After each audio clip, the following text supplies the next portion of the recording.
듣다 보면 궁금해지고 보다 보면 책을 사게 만드는 본격 책 읽기 독서 권장 방송 책 읽어주는 기자 둘. 저는 김기아 기자입니다. 우키행 정현욱입니다. 그렇다고 합니다. 자, 저희가 지난주에는 그 김연수 작가의 네. 다시 한 달을 가서 설사를 넣으면을 다뤘죠. 김기아 기자 오독. 이 돋보였던. 아, 돋보였죠. 예. 하지만 소설에는 정답이 없다는 거. 책은 출판하는 순간 독자의 것이라는 거. 너무 독자. 정답이 없는. 근본 없는. 오답. 근데 여기 댓글을 많이 달았습니다. 자, 랩걸님이 너무나 좋은 나머지 남에게 알려주지 않고 꽁꽁 숨겨놓은 것들인데 제게는 이 소설이 그거예요. 책 읽기에서 이 책을 다루다니 한번 깜짝 놀랐는데 서영민 기자 보니까 이해가 가네요. 첫 문장이 기억에 남는 소설은 여러 있지만 끝 문장이 뇌에 남는 소설은 드문데 이 작품이 그렇습니다. 더 이상 이해하지 못할 바가 없는 수정의 니르바나. 이로써 모든 여행이 끝나는 세계의 끝. 역시 첫사랑보다는 끝사랑이 중요한 이 수정을 뭐라고 해석했지 그때? 그때 이제 코렉트하는 그 리코렉트라고 하나? 이런 분도 있는데 말이야. 찬물을 끼얹고. 아니 저도 근데 되게 기억에 남았어요. 네. 끝사랑. 김현수 작가님의 세계가 담겨있는 궁극의 문장이다. 비록 10여 년 후 지난 후 다시 마주한 소설 앞에서 나는 타인을 이제 이해하는데 아직도 실패한 것 같다라는 마음이 들긴 하지만 감동은 여전합니다. 고마워요. 책 읽기 대읽기 라고 해주셨습니다. 네. 설정 변경 중님이요. 이 책을 여기서 같이 읽다니 후덜덜. 후덜덜 초판 일세를 사는 작가신 거죠. 네. 이분 입장에서. 이 책 너덜너덜한 채로 꽂혀있지 쓸쓸할 때 외로운가 싶을 때 여기 말고 다른 데 좀 가고 싶을 때 꺼내 읽는 책 중에 하나라고 합니다. 그렇습니다. 읽으면 히말라야 가시는 모양이에요. 놀제이님이 그러니까 주인공은 당시 세상을 바꾸기 위해 무엇도 하지 않았던 혹은 회피했던 젊은이의 모습이지 않을까 하는 감상을 적어봅니다. 따라왔던 검은 그림자는 아마도 자신 혹은 자신과 반대 혹은 세상을 떠난 여자친구 혹은 나일 수도 있을 것 같아요. 아니면 변하지 않는 세상일지도 모르겠어요. 한때 김현수 작가님도 그만 써야겠다라고 생각한 적이 있었다고 해요. 작품 속의 무기력한 주인공들이 어쩌면 나의 모습인 것 같기도 합니다. 다음 방송 기대합니다! 라고 하셨고요. 근데 그에 대해서 나정님은 뭐라고 했죠? 놀제이님이랑 저랑 느끼신 게 정반대네. 흥미로워라. 저는 사랑을 잃고 죽음까지 불사하는 주인공의 모습을 보면서 참 예전에 모든 것을 너무 폭발적으로 추구했구나. 폭력적일 만큼이라고 생각했거든요. 세상을 회피했다기보다 사랑에 돌진했다고 생각했어요. 요즘 사람들이 오히려 모든 일을 회피하는 모습을 보이는 것과 참 다르구나 하는 걸 느꼈답니다. 우리도 그때 그 얘기를 했죠. 이게 약간 시대상을 좀 반영을 우리가 감안을 해야 된다. 그 당시엔 그렇죠. 굉장히 진지했다. 그 이해가 안 된다고 했잖아요. 그러니까 진지충의 시대. 그때는. 근본적으로 실현당했다고 히말라야를 가냐. 아니 여친이 나를 이제 나는- 아무리 자살을 했다고 해도 여자친구가 죽었다고 내가 히말라야에 찬물을 가서 끼얹어 내가 버렸죠. 그럴 것까지는 없지 않을까? 뭐 그런 생각 했었는데 책의 어떤 근본을 흔드는. 지금은 좀 쿨한 시대 아니겠습니까? 약간. 예. 아무튼 제가 그렇다는 게 아니라 정미영 씨의 김영하 작가가 책은 사는 것이지 읽는 것이 아니다. 명언입니다. 작가가 이런 말씀을 하셨다고요? 움베르토 에코가 책은 언제 쓸지 모르는 연장 박스다라는 지론을 실천한 일인으로서 김현수 작가의 책들도 사들일 것 같네요. 세 분의 기자님 덕분에 방금 교보문고에서 7권을 찍었습니다. 7권? 김현수 작가 책을 다 이제 다 하나씩 사셨나 봐요. 어디까지 읽으셨나 한번 댓글 좀 남겨주세요. 7페이지 정도 읽으시면 될 것 같습니다. 다음에 이제 이 지난주 영상 퀄이 워낙 너무 별로였다. 누가 찍었냐? 제가 찍었습니다. 죄송합니다. 그 댓글 얘기 달았어요. 댓글 읽으시죠. 샨티 코리아님이 재밌네요. 가끔씩 천천히 까딱 움직이는 카메라 때문에 조용히 아래 위로 까딱 움직이는 화면. 이거 왜 그런지 모르겠는데 제가 이 폰을 이렇게 놓고 찍었거든요. 지가 알아서 괜히 뭐 이렇게 무슨 덜. 그 잠수하면서 보는 것 같다. 그런 평도 있었어요. 그리고 써니캉님이 화면이 좀 벌겋게 보이는 건 저만 그런 건가요? 붉은기가 많아 보임요. 전반적으로 음주 톤으로 보정하신 건가? 그거는 그럴 리가 있겠습니까? 그건 이제 조명을 켰는데 이걸로 찍으니까 이게 뻘겋게 나오더라고. 그래서 소리도 잘 안 들려서. 소리도 좀 안 들렸죠. 그래서 오늘은 프로 촬영료를 모았습니다. 박도훈 촬영 감독 감사합니다. 자, 이번에 소개할 소설은 뭐죠? 네, 예고해드린 대로 공지영 작가의 무소의 뿔처럼 혼자서 가라. 네. 유명한 무소가 작품이죠. 아니죠. 그러니까 무소나 같은 코뿔소. 코뿔소. 네. 아, 무소. 네, 네. 무소 아니에요. 그 막 들소 이런 게 아니고 코뿔소입니다. 그럼 코뿔소의 뿔처럼 혼자서 가라라고 하면 뿔이 2번 들어가서 무소의 뿔처럼이라고 한 건가요? 없어 보이잖아요. 없어 보이지. 네. 코뿔소는 약간 동물원 느낌이죠. 자, 그래서 이번 주에 다룰 소설은 무소의 뿔처럼 혼자서 혼자서 가라. 가라. 공지영 작가의 장편 소설. 이거는 단편이 아니라 다 읽어야 되는 장편 소설입니다. 또 목요일밤을 새섰다. 제가 어제 고생이 회의를 많네요. 했어요. 이 책 다 많이 보였더라고 이 책은. 제가 어제 구성 회의를 할 때 제가 친구가 몸을 자해를 했더라고. 시작 부분에 그러니까 구성회를 사과 멘트와 함께 시작했죠. 그렇죠. 그러니까 뭐냐면 그 스티븐 잡스 그 전기 평전을 읽었는데 이제 입양된 거죠. 스티븐 잡스가 입양된. 애플 아직 안 차렸어. 애플 차리는 게 아니라 입양됐다니까. 그런 적 있었는데. 너무 빨리 덮은 거 아니에요? 아무튼 그 제가 이제 그 입양된 때까지 읽었거든요. 그 책을. 아무튼 그런 수준이었는데 어제 밤에 한 3시까지 읽어가지고 다 읽었다. 거의 뭐 하여튼 밤을 꼬박 새서 매주 고군분투하고 계세요. 열심히 고군분투하고 있고요. 저는 아직 이 소설의 영향에서 지금 벗어나지 못한 상태입니다. 아직 이 안에 빠져 있는 그런 상태라는 거를 감안해 주셨으면 좋겠어요. 자, 일단 어떤 내용인지 모르는 분들도 계시죠? 계실 거예요. 그분들 이거는 참 사전에 이렇게 정리가 안 돼 있는데. 그분들을 위해서 정유록 작가가 이거 1분 동안 정리를 해드린답니다. 내용을 줄거리 정리. 자, 그럼 지금부터 1분 정리, 줄거리 요약 시작. 배경은 1992년입니다. 세 여성이 있는데 대학 동창이에요. 한 사람은 졸업하고서 결혼을 했는데 맞벌이를 고집하다가 남편이랑 맨날 싸웠어요. 근데 출근길에 아이를 데리고 가다가 아이가 사고로 죽어요. 그래서 이혼을 해요. 그리고 또 한 친구는 아나운서인데 돈 많은 의사와 결혼을 했는데 잘 사는 것처럼 보이는데 알고 봤더니 의사가 대놓고 바람을 펴요. 또 한 친구는 제일 불행한 친구인데 영화 감독을 하는 남편이 있는데 어느 날 갑자기 자살 시도를 해요. 그래서 왜 자살을 하려 했니? 그래서 세 여자가 다시 모여요. 오랜만에. 그러면서 서로 불행 경쟁을 막 해요. 그러다가 소설 후반부에 자살을 하게 된 정확한 이유가 나오는데 충분히 이해를 할 만하지만 서로 이렇게 하면 나도 죽겠다. 이렇게 하면 나도 사는데 이러다가 마지막엔 결국 그 자살 시도했던 친구가 진짜 자살을 합니다. 그래서 이 불행한 현실을 깨닫게 되면서 어떤 결론을 내리면서 소설이 끝이 납니다. 그렇습니다. 아시겠죠, 여러분? 뭔가 미흡한데? 완전 미흡하지만 대충 이런 얘기인 건 맞긴 맞는 것 같아요. 근데 무소의 뿔처럼 혼자서 가라는 건 뭐 어디 나오는 거죠? 그게 이제 최초의 불경이라고 하는 수타니 파타인가요? 타파인가요? 거기에 나오는 한 구절이래요. 근데 이제 이 세 캐릭터의 운명과도 연관이 있는 말이기 때문에 뭐 대충 짐작하시겠죠. 그렇죠. 네. 무소의 뿔처럼 혼자서 가는 얘기겠죠, 나중에. 라고 생각을 하면서 이제 책을 읽게 되는데, 자, 이거 책 읽으면서 제가 든 생각이 뭐냐면, 뭔가 그러니까 여기 근데 남자들이 이제 뭐 몇 명 등장하는데 대부분 이제 다 쓰레기들로 나와요, 대부분. 뭐 긍정적인 캐릭터 하나도 없죠. 하나도 남자는. 없어요. 근데 제가 보니까 아니 진짜 이런가? 내 주변 남자도 안 그렇던데? 이렇게 생각이 들 거예요. 왜냐면 저는 남자한테 이런 뭐 핍박을 받아본 적도 없고 멸시를 받아본 왜냐면 내가 뭐 연애를 남자랑 해본 적이 뭐 결혼을 해보거나 연애를 해보거나 이래본 적이 아직 없단 말이에요. 그렇기 때문에 이거를 내가 제대로 이해한 게 맞을까? 여기서 나온 남자들이 실제로 이런 캐릭터가 잡히는 게 맞는 걸까에 대해서 의구심이 들고 내가 제대로 이해 못했을 수도 있겠다 이런 생각이 들었어요. 정 작가도 좀 정작 기자도 좀 그런 게 있었나요?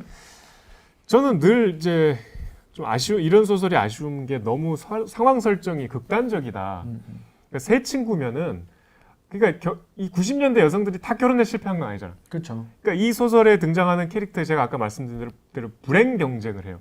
내가 더 불행해. 아니야, 들어봐. 너가 죽을 거면 나도 죽었어야 돼. 그지. 그러면서 서로 또 싸워. 그러니까 자존심상해. 이 당대 여성들을 압축해 놓은 캐릭터라면 결혼에 성공한 한 케이스 정도는 있어야 되지 않을까. 그러면 책이 이렇게 두꺼워진다니까. 야, 나는 행복하거든. 응. 우리 남편은 괜찮거든. 괜찮은 남자도 있겠죠. 네. 근데 이제 기본적으로 구조에 대한 이야기이기 때문에 이제 이런 극단적인 캐릭터를 모아놓은 것 같은데 그래서 우리끼리 얘기하는 게 좀 한계가 있을 수밖에 없겠다. 우리는 그 시절을 어른으로 살아보지 않았고 그 시절 어른으로 뭐라 그러지? 결혼 정년기로 왜냐면 저는 중딩이었거든요. 중1이었기 때문에 93년에 나온 책입니다. 그래서 그리고 우리가 또 여성으로 살아본 적도 없기 때문에 이해의 지평이 너무 좁을 수 있다. 네. 누군가 이걸 넓혀줘야 된다. 편협하게 해설할 수 있죠. 우리가 편협할 수 있다. 그 지평 넓혀질 분을 모셨습니다. 왜 이렇게 쫙 늘어나나요? 심진경 평론가입니다. 안녕하세요. 안녕하세요. 자, 저 문학평론하는 심진경이라고 합니다. 저 여기 구독자고 아무튼 구독 좋아요. 알람 설정까지 알람 시작부터. 부탁드리겠습니다. 심 선생님이 저희 그 선정위원이었어요. 그러니까 50편 우리 시대의 소설 50편의 선정위원이셨죠. 네, 선정위원이어서 이제 사전 회의할 때도 오셨고. 왜 과거형이에요? 네. 선정. 아 지금도 위원. 네. 선정이 됐잖아 이미. 선정해주신 분이고, 네. 그리고 이번에 우리 공정편 비평을 써주신 분이고, 그 참고로 저희 아버님께 성을 말씀드렸더니 내 소설을 박하게 평한 그분이구만. 구원이 있으시구나. 그렇더라고. 그래서 저희가 이번에 취재차 이제 그때 인터뷰를 하러 갔는데 저도 뭐 다 읽고 작가까지 만나고 기사를 거의 다 쓴 상태에서 뵙고 잠깐 말씀을 드렸는데도 워낙 풍부한 맥락과 또 설명을 해주셔서 이번에 이제 그다지에서 저희가 상의 없이 제가 그냥 먼저 말씀드렸잖아요. 그래서 맞아요. 근데 또 저희 구독자셔갖고 되게 바쁘신데 흔쾌히 허락을 해주셨습니다. 여러분 아실지 모르겠지만 저희 책 읽어주는 기자들이 그 서브로 댓글 읽어주는 기자들이라는 것도 하고 있어요. 그래서 그것도 재밌게 보시고 계시다고 해서 근데 저희 요 프로그램 또 댓글기 같은 거 보시게 된 계기는 어떻게 되신 거예요? 그것도 궁금해서. 그러니까 저희 우리 시대 소설을 안 보시고 책 읽기만 보셨대요. 그러니까. 우리 시대 소설 선정위원이신데. 네. 아니 근데 그 대들기에 그것도 같이 계속 나오잖아요. 맞아요. 네, 영상이 올라오잖아요. 네. 그래서 그냥 같이. 대듣기는 어떻게 보시게 된 거예요? 아니 어떻게 하다 보니까 네. 되게 구독자 적을 때부터 아, 그래요? 네, 들어갔었어요. 네. 오. 그래서 아무튼 반갑습니다. 네. 구독자시니까 제가 잘해드려요. 잘 모셔야겠어. 아니, 네. 반갑습니다. 자, 저희가 이제 앞에서 뭐 짧게 우리가 이제 정유엽 기자랑 얘기를 하긴 했지만은 저 같은 경우에는 이거 책 읽고 기본적으로 일단 첫째로 재밌다.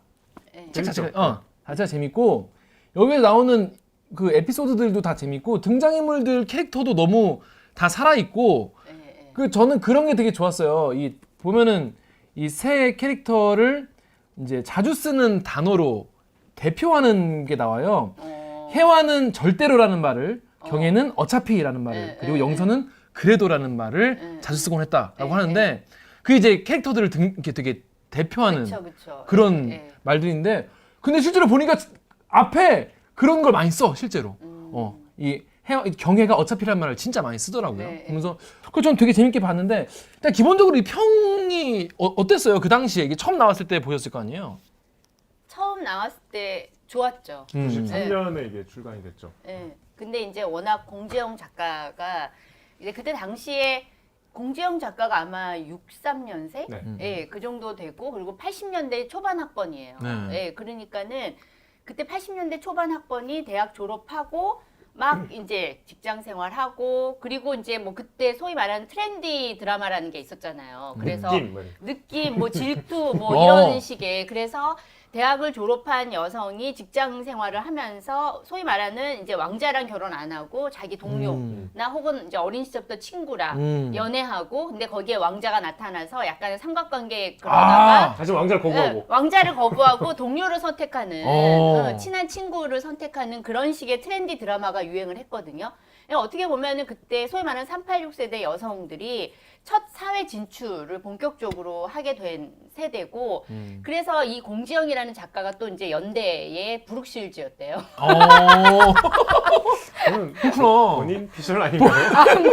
자아 발전인지 아닌지는 저희가 지금 팩트를 확인할 수 없지만 아니, 아무튼 그러니까 이제 뭐 어쨌든 그 당시에 미모로 유명했고 연대를 다 압살했다는. 뭐 압살까지는 모르겠는데 그러니까 연대 운동권이었으니까 보통 이렇게 그런 분들이 막 그렇게 적극적으로 활동을 안 하잖아요. 근데 막 노동운동하고 이런 분이 그 미모를 갖고 있다는 더 그렇죠. 부각이 됐겠죠. 그 당시에 뭐 그래서 일단 좀 유명했고 그리고 이분이 아무튼 졸업하고 금방 결혼을 하셨어요. 네, 결혼을 하시고 소설가 등단하시기 전에요? 제가 알기로는 결혼을 먼저 하셨구나. 원래 동트는 새벽인가? 뭐 88년에 그 소설로 이제 등단을 먼저 하고 그러네. 그리고 나서 유명해지게 된 게 더 이상 아름다운 방황은 없다라는 장편 소설이 89년인가에 썼는데 그러니까 이분이 엄청 생산력이 좋으세요. 다작을 하시는. 네, 그래서 그때 그 장편을 썼는데 그때 이제 그 또래에 그 같은 이제 학번이나 혹은 비슷한 시기에 대학을 다니는 사람들이 너무너무 부러워한 거죠. 얘는 벌써 장편 소설 내고 근데 그게 또 중산층 가정을 이제 뛰쳐나와서 가출한 운동권 이제 여자의 얘기고 결국에는 이제 아버지가 이제 선을 봐라. 그러면서 이 여자 갈등하다 결국에는 집을 나와서 이제 노동운동을 본격적으로 하게 되는 그런 식으로 끝나거든요. 그래서 그 소설 자체도 되게 그 당시에 인상적이었고 그것도 베스트셀러였거든요. 근데 그리고 나서 이제 이 소설이 나온 거죠. 이혼하고 나서 쓴 소설이죠. 첫 번째 결혼을 마치고 나서. 본인은 자기가 무명이었다가 이 소설로 유명해졌다 그러던데. 아니에요. 더 이상 그렇진 아름다운 않군요. 방황은 없다도 꽤 유명했어요. 네. 이 책 처음 읽으셨을 때는 어땠어요? 처음에 네. 이제 읽었을 때는 저도 그때는 나오자마자 읽으셨어요? 그때 아니면 나중에 읽으셨어요? 나오자마자 비슷하게 읽었던 것 같아요. 근데 그때는 되게 재밌게 읽었죠. 그리고 당시에는 이제 소위 말해서 여성 운동이라고 하는 게 뭐 나가서 뭐 시위하고 이런 게 아니라 이제 세미나를 많이 해요. 그래서 여성학 공부. 예, 여성학 공부를 하는 거예요. 그래서 그러니까 그런 식으로 문학 작품도 이제 여성주의적 시각에서 보기 시작하고 뭐 그런 식으로 그리고 뭐 당시에 이제 뭐 여성학 관련 그런 또 70년대에는 또 되게 급진적인 그죠. 이 미국에서는 그 급진적인 여성주의자들이 많았는데 그런 사람들 책 같이 읽고 뭐 이론서도 뭐 프로이트나 뭐 락강 같은 이론서도 읽고 그래서 그런 식의 공부를 그때 했는데 여기서도 보니까 인물이 특히 이제 혜원인가? 맞아요. 혜원이라는 그 세미나. 여주인공이 예, 세미나도 하고 그다음에 자기가 예전에 읽었던 그런 책들을 정리하지 못하고 뭐 아무튼 아니 요 셋이 이 셋이 다 그 동아리잖아요. 예. 그리고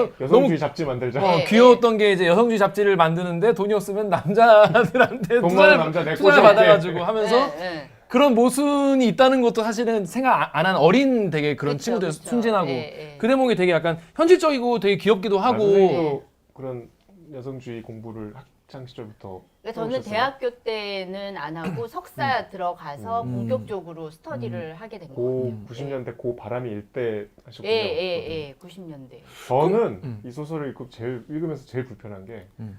30대 초반이잖아. 나보다 한 10살 가량 어리잖아. 어린애들이 예. 인생 다 산 사람들처럼 너무 그게 불편하더라고요. 31살의 노총각 41살 그럼 나는 노노총각 아니 그러니까 그때는 그때는 그랬나? 다 그때라봤자 얼마 안 돼. 졸업하고 결혼하고 맞아요. 20대에 그래서 28 저도 28에 결혼했거든요. 그러니까는 제가 또 이분들보다는 약간 조금 아래이긴 한데 비슷한 어쨌든 경험 영역대가 비슷한 거죠. 그런데 그때는 그런 식으로 20대 때 결혼 안 하면 정말 맞아요. 노처녀 노총각 소리 듣고 와. 남자들은 이제 군대 갔다 와서 30대 초반에 많이 결혼했거든요. 그러니까 그때랑 지금이랑은 좀 많이 다른 것 같아요. 지금은 결혼하기도 어렵고, 그러니까는 확실히 뭔가 이렇게 그 좀 주체적인 존재가 되기가 어렵잖아요. 맞아요. 예. 저는 여기서 10년은 더 해야 된다고 봅니다. 예. 김 기자나 저가 90년대 초중반에 이제 초딩 중딩이었잖아요. 그죠. 그러니까 우리 체감상 그리 먼 과거는 아닌 것 같은데. 그죠. 중1 때예요. 중1 때. 이 이게 소설 보면 93 년이. 진짜 완전 딴 세상 같더라고요. 그러니까 거의 새해 선물 느낌이었어요. 저는 약간. 새해 선물은 근데 한 60년대 그러니까, 아니에요? 너무 네, 근데 69년. 이걸 보면은 진짜 솔직하게 참 여자들 살기 힘들었겠다 이 시대라는 네. 생각이 드는데 네. 사실 뭐 지금도 그렇게 크게 달라지지 않았다는 거잖아요. 근데 이제 뭐 이때 당시에는 그리고 약간 90년대 경기 호황기잖아요. 그렇죠. 호황기니까 이때 당시에는 남자들한테 그런 여유가 있었던 거예요. 그치. 그래도 이런 식의 어떤 새로운 여성 운동 이게 그리고 당시의 여성 운동이 80년대에 학생 운동이나 노동 운동의 연장선상에서 이루어졌기 때문에 그때 당시에 이제 여성 운동의 주체는 물론 이제 주로 배운 여자들 그리고 나중에 보면은 90년대 뭐 법 제정하고 막 그런 운동하는 사람들이 대체로 다 유학생 출신들이고 이제 그러긴 했지만 그래도 무슨 여성 노동자, 여성 농민 뭐 이런 얘기들을 하던 때예요. 그렇기 때문에 어떤 그런 사람들과 연대 의식이라든가 이런 걸 강조하던 때였거든요. 그러니까 그때 당시에 노동 운동이나 학생 운동과 결합된 형태의 여성 운동이고 여성 운동이 그러한 이제 그 운동 안에서 뭔가 여성 해방이라고 하는 게 언제나 무슨 뭐 계급 해방이나 민족 해방보다 항상 이렇게 뒷전이었죠. 뒷전으로 네, 밀리는 맞아요. 것에 대해서 이제 분개한 여자들이 이제 그거 할 때냐 지금. 맞아요. 지금 그게 중요한 게 아니야. 민족 해방을 해야지. 빨리 통일해서 계급 해방 해야지. 잠깐 민족해방 운동 하셨잖아요. 아니 저도 이제 그런 얘기를 실제로 들었기 때문에 선배들한테. 네, 네, 왜냐하면 네. 그때 우리 이제 학교에 이제 뭐 석순 뭐 이런 여성주의 잡지들이 많이 있었어요. 저도 네, 보면서 이제 그때 이제 이갈리아 딸들 이제 다 읽고 그럴 때예요. 한참.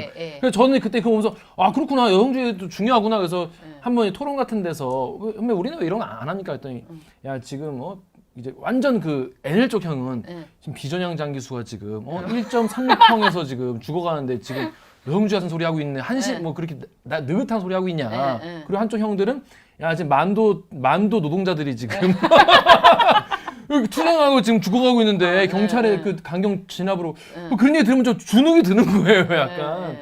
그래서 약간 사실 운동권에서는 이 여성 운동 얘기를 하는 게 정말 약간 서브. 그러니까 여유가 있으면 하는 그런 분위기였고. 아니 그리고 운동권 문화 자체가 대단히 가부장적이고 남자. 대단히 가부장적이었죠. 그렇죠. 그때만 해도 과실에 치마 입고 오면 소문나고 아. 선배들이 여자 선배들이 불러서 혼내고 그랬었거든요. 이렇게가 보세요. 되게 옛날 얘기였는데 아니 너무 옛날 사람 아니에요? 이게 00년 얘기예요 불과. 아니, 좀 심한데. 2000년 얘기. 이거 내가 겪은 얘기라니까. 뭔가 이상하네. 가지고 뭐 이상하네. 과실에 스포츠 신문 있으면 그 당시에 스포츠 신문 봤잖아요. 있으면 선배들 와서 찢어버리고 막.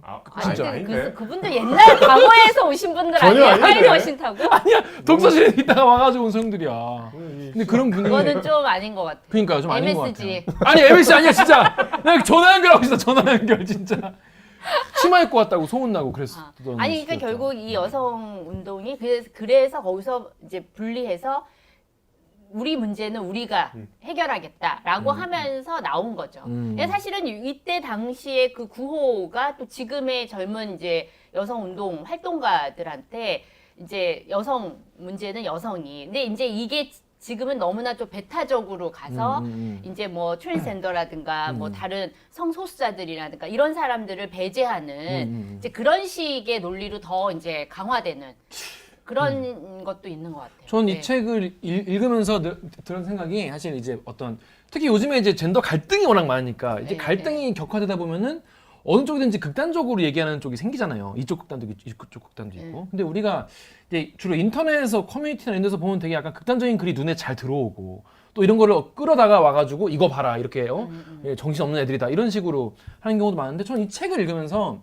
아 이런 책 같이 되게 성의 있고 재미있고 상대의 입장을 한번 돌아보게 만드는 콘텐츠가 되게 중요하구나 그래서 그래서 다 읽고 나서 아 되게 여성들의 입장에 대해서 되게 한동안 푹 빠져 있다가 오게 된 책이었는데 마지막에 이 작가의 말에 초판에 이런 글이 있어요. 뭐냐면 자기가 젊은 후배 남자애랑 얘기를 하면서 이 남자애도 정말 한남인 거예요. 그야말로 이제 여성의 입장에 대해서 전혀 그 당시에 그래가지고 야 너 이런 어떤 대화를 네 와이프랑은 직접 해봤냐? 그러니까 사실 와이프랑은 얘기 안 해봤다는 거예요. 그래서 그 얘기하고 나서 나는 생각했다.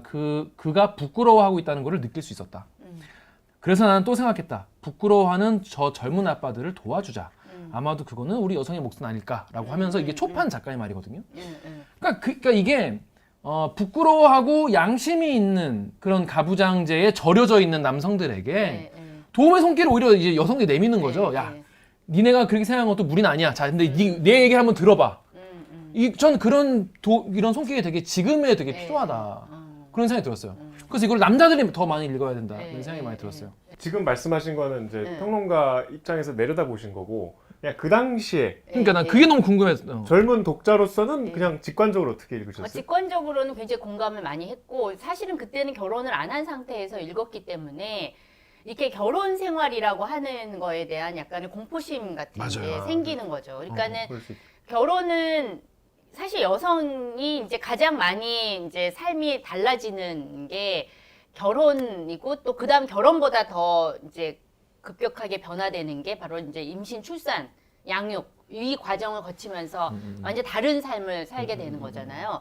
근데 이제 이런 것들을 보고 이 여자들이 결혼을 통해서 다 망가지고 결혼한 이제 이 남편들이 다 정말 쓰레기잖아요. 제정신이 아니야, 다들. 아니 여기 유일하게 괜찮은 남자가 그 선우라는 그 남자가 그나마 아니 미혼인데 이 남자는 오히려 이 여성이 가지고 있는 혜완이 가지고 있는 그러한 의식의 한계 같은 것도 지적해주고 결혼하면 또 몰라요 그런 놈도 결혼하면 또 아니 달라진다니까. 근데 그래도 어쨌든 이 사람은 일단 여기서는 여기서는 미혼이기 때문에 그런가? 이게 결혼이라는 시스템 안으로 들어가게 그러니까, 되면 또 몰라. 다들 그렇게 되나? 뭐 이런 생각이 들었던 거죠. 그래서 그때 이제 약간 미혼인 제가 봤을 때는 아니, 결혼을 앞두고 계셨어요? 앞두진 않았어요. 근데 뭔가 내가 이제 결혼을 안 하겠다 이런 생각까지는 아니. 이게 뭐라고 질문? 근데 이제 사실 어렸을 때는 20대 때는 10대, 20대 때는 다 나는 절대 결혼 안 할 거야. 다 독신주의를 선언하잖아요. 엄마처럼 살지 않을 거야. 약간 그런 게 있죠. 예, 그래서 독신을 막연하게 꿈꾸고 선언하다가 그냥 뭐 금융에 휘말리면서 결혼을 하게 되죠. 그러면 그거를 굳혀준 책이었겠네요. 독신주의에 대한 환상을. 약간 그런 혼자 살아야겠다. 남자친구 입장에서 되게 짜증나는 책이었겠네요. 그때 당시에 남자친구가 없었어요. 남자들은 그때 이거 읽고 뭐라 그랬어요? 그 당시 남자들은? 그러니까는 난 그게 너무 이 궁금하더라고요. 공지영 이 작가가 386 남성 독자, 386세대 남성 독자들한테 그 당시에 되게 좀 지지를 받았어요. 그러니까 이 책을 그 당시에 386 남자들이 읽고 예, 예. 좋다. 저는 인정. 제가 그때 주변에. 느끼기에는 왜냐면은 이제 자기랑 같은 세대 경험이고 이게 그 다음에 이제 쓴 또 유명해진 책이 고등어잖아요. 고등어. 그러니까 그것도 이제 일종의 후일담 소설인데 그러니까 노동운동을 했건 학생운동을 했건 하지 않았건 간에 그 세대 감수성이라는 게 있고 그렇죠. 어떤 그런 분위기라는 게 있는 거잖아요. 그러니까는 저 사람들은 어쨌든 자기의 그러한 그 이 행복 세속적 행복을 포기하고 운동에 투신했구나. 그렇기 때문에 나름 운동을 하지 않은 사람도 그런 운동권들에 대한 어떤 막연한 지지의 인정. 마음 같은 것들이 있었던 빚도 거죠. 있고. 예, 빚도 있고. 그러니까는 이제 그런 사람들한테 좀 공감하고 마음속으로 이제 지지하고 연대하는 그런 게 있었기 때문에 또 공주영이 이제 그러한 세대 감각 위에서 이런 소설들을 썼기 때문에 당시에 남성 독자들한테도 상당히 설득력이 있었고 아까 말씀드린 것처럼 90년대가 또 경제적 호황기였잖아요. IMF 직전까지는. 88 올림픽 한 그 이전부터 85년부터 한 97년대까지 엄청 경제적으로 막 호황이었기 때문에 심리적 여유가 있었던 거죠. 그러니까는 어떻게 보면은 그래 이제 우리 사회도 여자들도 좀 이제 달라져야지라든가 심적 네. 여유가 그때는 제가 오히려 보기엔 지금보다 근데 지금보다는 정작- 훨씬 작가는 그 당시 되게 오히려 그 공격과 네. 또 그런 것도 있었겠죠. 독설과 뭐 비난, 조롱에 많이 시달렸다고 하더라고요. 그래서 그래요? 인터뷰에 나오지만 그 신문 기자들이 지배를 못 갖고 가는 책. 와이프가 이러면 안 되니까. 딸이 보면 안 되니까. 그럴 만큼 되게 약간 금기시 금서요? 되던 그리고 막 그렇게 금기시 되지 않았는데 자기가 좀 아니 왜냐면 작가님이 본인이 만나는 이제 뭐 주변의 지식인들은 연배가 조금 달랐겠죠. 자기 공지영 작가보다도 더 그쵸. 연배가 있는 분들이었을 테니까 그분들의 거부감을 좀 본인은 많이 느꼈다고 하시더라고요. 그러니까 좀 온도 차이가 있는 것 같아요. 세대별로. 그러니까 지금 말씀하시는 게 오히려 지금 같은 게 지금 세대는 오히려 약간 뭐 페미니즘 소설에 대해서 되게 반감이 엄청 큰 사람들도 있고 그러니까 이렇게 자연스럽게 받아들여지지 않는 것 같아요. 오히려 지금에 오히려 그때 더 약간 그게 뭐 시대적 여유가 있어서 그런 걸 수도 있고 저도 그런 생각도 들긴 들었거든요. 남자들이 어느 정도 이제 여유가 있으니까 그러니까 이제 운동권 형들이 노동운동 통일운동하고 그리고 이제 여유가 되면은 여성운동 이제 오빠가 허락해 주는 데까지 하는 것 같지. 그 당시 남자들도 약간 이제 가부장적인 그런 관점을 아예 놓은 게 아니라 이 내가 그러면 이렇게 가능한 선에서 그래 이 정도는 말이 안 되네. 뭐 이런 감정이었을까? 그냥 전 추측을 해봐요. 그런 게 아니었을까? 아니 그리고 이제 사실 지금의 페미니즘은 여성 우월주의로 많이 오해가 되잖아요. 그쵸, 그러니까는 그쵸. 이게 여성만 뭐 다 그런 게 아니고 사실은 이게 이제 사회 운동의 일부로서 이제 그동안 이제 여성이 너무 이제 소외되고 여성이 지나치게 이제 뭐 억압받는 부분이 있었기 때문에 그렇기 때문에 이제 그런 식의 이제 운동들이 이루어질 수 있었던 거고 그것은 사실 전체 사회 운동이고 그 다음에 사회 전체가 더 평등하고 행복한 맞아요. 예, 그러한 걸 추구하는 게 사실 여성 운동의 목표죠. 어떻게 보면 목표라고 한다면 그렇기 때문에 사실은 이제 기본적으로는 연대가 전제가 될 수밖에 없는데 지금은 이제 왜곡되고 약간의 이제 그런 대중적으로 많이 왜곡된 것 같아요. 그래서 근데 사실 페미니즘 이슈 나오면은 가장 검색어에서 항상 페미니즘이 1위잖아요. 검색어 순위에. 네. 근데 그건 사람들이 페미니즘에 대한 기본 어떤 그런 아주 기초적인 지식도 없고 잘 모르고 근데 이제 이게 80년대 후반 90년대부터는 여성학도 이제 수업 시간에 배우고 대학교 때 이제 그러면서 그런 식의 어떤 공감대나 뭐 그에 관한 어떤 정보나 지식 같은 것들이 그나마 이제 있었던 세대와 그러니까 전혀 그런 것과는 무관하게 전혀 여성학 혹은 뭐 페미니즘에 대해서 잘 모르고 오히려 이제 어렸을 때 10대 때 그런 커뮤니티를 통해서 뭐 꼴페미니, 뭐 페미년이니 뭐 이런 식의 어떠한 낙인이나 어떤 그런 비난의 방식으로 그 용어를 접했던 세대한테는 이 페미니즘이라고 하는 것이 일종의 사회 운동이라고 하는 역사가 있는 사회 운동이라고 하는 거에 대한 이해 자체가 없는 거예요. 그 너무 뭐랄까 안타까워요. 그게 선생님 말씀 그때 인터뷰 때 들으면서 제가 오늘 여쭤보고 싶었던 것이 요 90년대 시대보다 배경보다 지금이 여성으로서는 더 좀 부정적인 세상이라고 보시더라고요.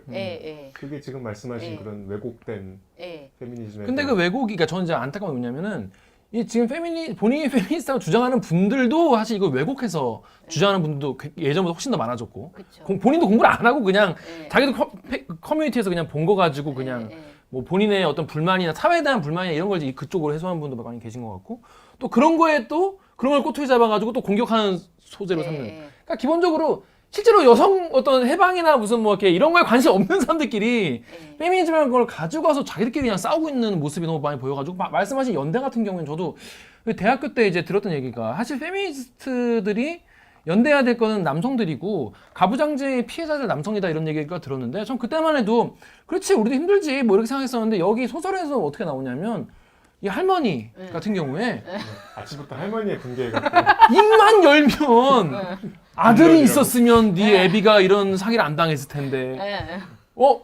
막 군대도 보면서 저렇게 아들이 많은데 왜 우리 집에 아들이 말끝마다 아들 타령을 하는데 그게 아들 입장에서는 엄청난 부담이거든요. 그렇죠, 또. 부담이죠. 네, 그리고 집에서 어떤 일에 대한 그 과도한 책임, 과도한 기대 이런 걸로 인해서 정말 많은 남성들이 정말 힘들어하고 물론 그거에 대한 이제 지원도 받지만 그걸 내가 못했을 때의 그런 좌절감과 이런 게 또 압박감이 네, 근데 그래서 어떤 그런 면에서 뭔가 연대 같은 게 충분히 이루어질 수 있는 상황이고 남성도 충분히 이거에 대해서 문제점을 이제 공유하고 할 수 있는 그런 지점이 있는데 그런 지점에 대한 이야기를 하기보다는 지금 어떤 건강하게 페미니스트라고 주장하거나 페미니즘 공부하는 분들이 아니라 그냥 이거에 대해서 그냥 뭐 한남이니 그냥 다 죽어라 막 뭐 성기 길이가 어떻고 뭐 이런 주장하시는 분들은 오히려 이 판을 오히려 좀 흐려놓고 있다 그런 생각이 많이 들었어요. 근데 이제 뭐 그때 이제 남아 선호 사상이라는 게 그때 아들과 딸 그런 드라마를 그쵸. 보더라도 그런 게 사실은 너무 많았고 귀남이.